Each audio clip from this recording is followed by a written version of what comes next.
कभी सोचा है कि एक पोलर बेयर बर्फीले तूफान में और एक कैक्टस तपते रेगिस्तान में आखिर जिंदा कैसे रह लेता है?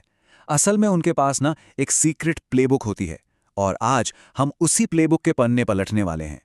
तो सवाल यही उठता है, जब माहौल मतलब हमारा एनवायरनमेंट अपनी पूरी ताकत दिखाता है, चाहे वो कड़ाके की ठंड हो या झुलसा देने वाली गर्मी हो, तो आखिर जिंदगी करती क्या है?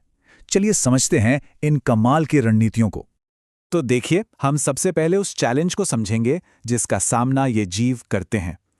फिर हम देखेंगे कि कुछ जीव कैसे डटकर मुकाबला करते हैं, जबकि कुछ दूसरे वो भाग निकलने का रास्ता चुनते हैं। और आखिर में हम इस पूरी प्लेबुक को एक साथ देखेंगे और भविष्य पर भी एक नज़र डालेंगे। तो चलिए सबसे पहले समझते हैं उस चैलेंज को जिसका सामना हर जीव को करना ही पड़ता है। ये समझिए कि ये जिंदा रहने की एक जंग है, जहां सारे नियम कुदरत तय करती है। तो ये एबायोटिक फैक्टर्स या अजैविक कारक आखिर हैं क्या? देखिए, ये कुछ और नहीं, बस हमारे आसपास के माहौल की वो नॉन लिविंग चीजें हैं, जैसे कि तापमान, पानी, सूरज की रोशनी, मिट्टी। यही वो चैलेंज हैं, वो रूल्स हैं जिनसे कोई भी बच नहीं सकता। सोच कर देखिए, या तो झुलसा देने वाली गर्मी है, या फिर जमा देने वाली ठंड, या तो सूखा पड़ा है, या फिर बाढ़ आ गई है।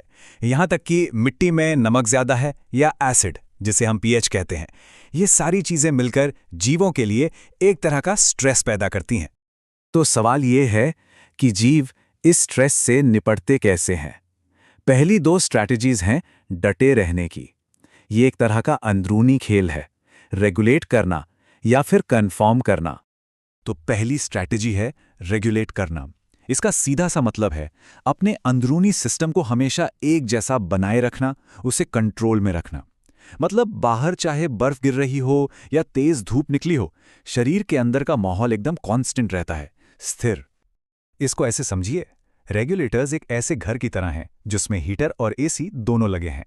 बाहर मौसम कैसा भी हो, अंदर का टेम्परेचर हमेशा परफेक्ट रहता है, आरामदायक। हाँ, एक बात है, इसमें एनर्जी बहुत ज्यादा लगती है, लेकिन बदले में मिलती है पूरी स्टेबिलिटी। अब आती है दूसरी स्ट्रैटेजी, कंफर्म करना। और ये रेगुलेट करने से एकदम उल्टा है। ये जीव मानो कहते हैं, भाई हम लड़ने वाले नहीं हैं, हम तो बस ढल जाएंगे। ये अपने शरीर के अंदर के माहौल को बाहर के हिसाब से बदलने देते हैं। कन्फॉर्मर्स को आप उस इंसान की तरह देख सकते हैं जो ठंड लगने पर हीटर नहीं चलाता, बस एक स्वेटर और पहन लेता है। ये माहौल के हिसाब से एडजस्ट करने और एनर्जी बचाने का एक बहुत ही स्मार्ट तरीका है। तो यहाँ एक क्लासिक ट्रेड ऑफ देखने को मिलता है। एक तरफ है रेगुलेटर्स, जो बहुत सारी एनर्जी खर्च करते हैं लेकिन किसी भी तरह के माहौल में फल फूल सकते हैं। और दूसरी तरफ हैं कन्फॉर्मर्स, जो एनर्जी तो बचा लेते हैं पर उन्हें जिंदा रहने के लिए एक स्टेबल माहौल चाहिए होता है। लेकिन सोचिए, अगर कोई जीव ना तो लड़ना चाहे और न ही ढलना, तब क्या? तब आता है एस्केप प्लान। तो हमारा तीसरा सेक्शन है माइग्रेट और सस्पेंड। स्ट्रेस से बचने के ये दो तरीके बड़े मजेदार हैं। एक है माइग्रेशन, जो है मुश्किल जगह से भाग जाना, और दूसरा है सस्पेंशन, जो है मुश्किल समय को ही पार कर जाना। एक स्पेस में होता है, दूसरा टाइम में। चलिए इन दोनों को थोड़ा और समझते हैं। माइग्रेशन के बारे में तो हम सबने ही सुना है। ये बस एक जगह से दूसरी जगह का एक लंबा सफर है, ताकि खराब मौसम या खाने की कमी से बचा जा सके। सबसे क्लासिक एग्जाम्पल, सर्दियों में पक्षियों का उड़कर गर्म इलाकों में चले जाना। वो प्रॉब्लम से लड़ते नहीं, बस उससे दूर उड़ जाते हैं। और सस्पेंशन क्या है? इसे समझिए जिंदगी का पॉज बटन। इसमें जीव अपने शरीर की सारी मशीनरी, यानी अपनी मेटाबॉलिक एक्टिविटी को एकदम धीमा कर देते हैं और मुश्किल वक्त को बस सोकर निकाल देते हैं। जैसे भालू सर्दियों में हाइबरनेशन में चले जाते हैं, वो बस इंतजार करते हैं कि बुरा वक्त कट जाए। तो अब तक हमने चारों स्ट्रेटजीज को अलग अलग समझ लिया है। अब टाइम है पूरी की पूरी प्लेबुक पर एक साथ नजर डालने का। तो ये रही वो पूरी प्लेबुक एक नजर में। पहला, रेगुलेट, अंदर से खुद को स्थिर रखना, जैसे हम इंसान और पक्षी करते हैं। दूसरा, कन्फर्म, माहौल के साथ साथ खुद को बदलना, जैसे ज्यादातर मछलियां और रेप्टाइल्स करते हैं।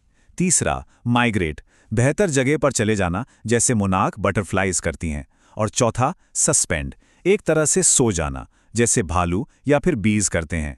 यही है जिंदा रहने की 4 मास्टर स्ट्रैटेजीज। तो हमने ये तो समझ लिया कि अब तक क्या होता आया है, लेकिन आने वाले कल का क्या? चलिए सर्वाइवल के इस खेल के अगले चैप्टर पर एक नज़र डालते हैं। और ये सब हमें एक बहुत बड़े सवाल पर लाकर खड़ा कर देता है। हमारी दुनिया, हमारा पर्यावरण बहुत तेजी से बदल रहा है।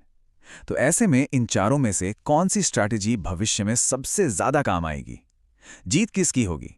उनकी जो डटकर मुकाबला करते हैं, या उनकी जो मुश्किलों से बच निकलने का रास्ता ढूंढ लेते हैं? इसका जवाब तो शायद आने वाला वक्त ही देगा।